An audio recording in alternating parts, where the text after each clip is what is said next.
If you have a business, don't stay in church and pray alone. Go and do marketing. Go to places. Market that product. Tell people about it. Go to the mountains. Go to the villages. Go to the lowlands, in the south and in the sea coast, to the land of the Canaanites and to Lebanon, as far as the great river. How far can you go for your destiny? How far can you go? This is God telling them what to do. You have a company. How many persons have you spoken to about what you can do? Do you have a flyer? Do you share them? Use this time you have been using to put phone in your ear, walking around looking for a man to stop you. Use that time and get a product. Get into places and begin to market it. Use this time you have been twisting your leg like a chicken that has gonorrhea. Use that time, get a product and start uploading it on your status and your Facebook page. Use that gossip time and gossip your product. Have you heard? I do this. This is what I do. I can do this. What can you do? What can you do as a young man? What can you do as a young woman? What can you do except growing your hair and your beards and combing it? Except coloring your fingers, staying at home and doing nothing. What can you do? That competencies is what will spur you into greatness. The hand of God cannot be revealed upon the lazy.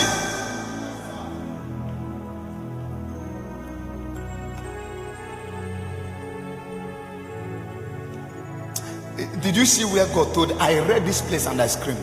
This is the same principle Jesus adopted. The Bible says that Jesus went about doing good. He went everywhere. He was building bridges. He was building bridges. Was building bridges.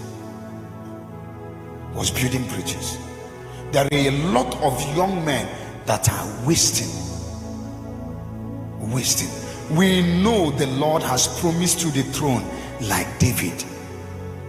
The throne has not come.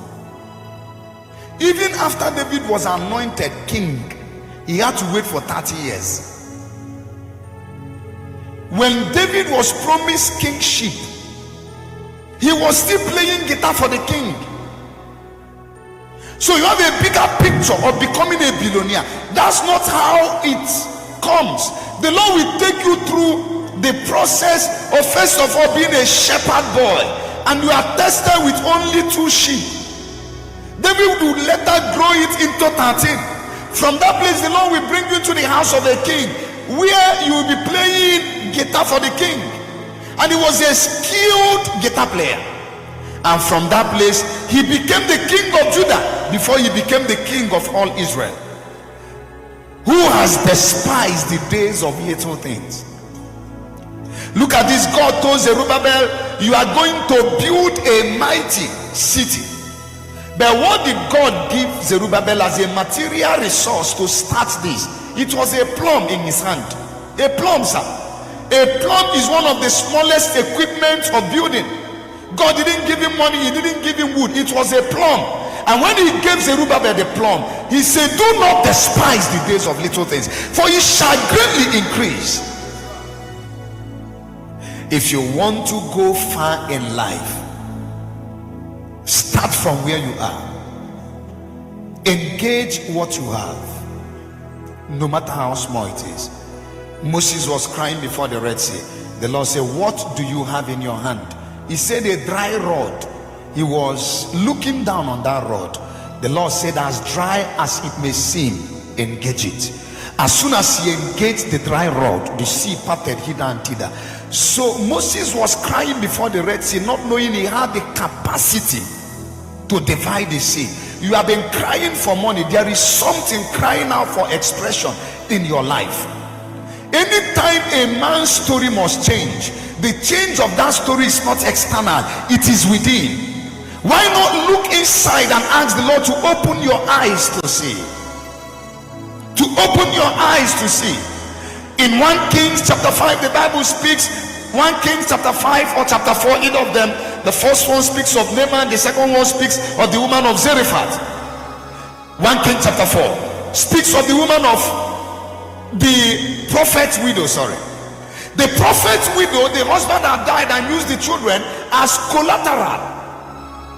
So she kept on begging and begging. She was begging to feed, begging from everybody, until she met one man who said, I will never give to you.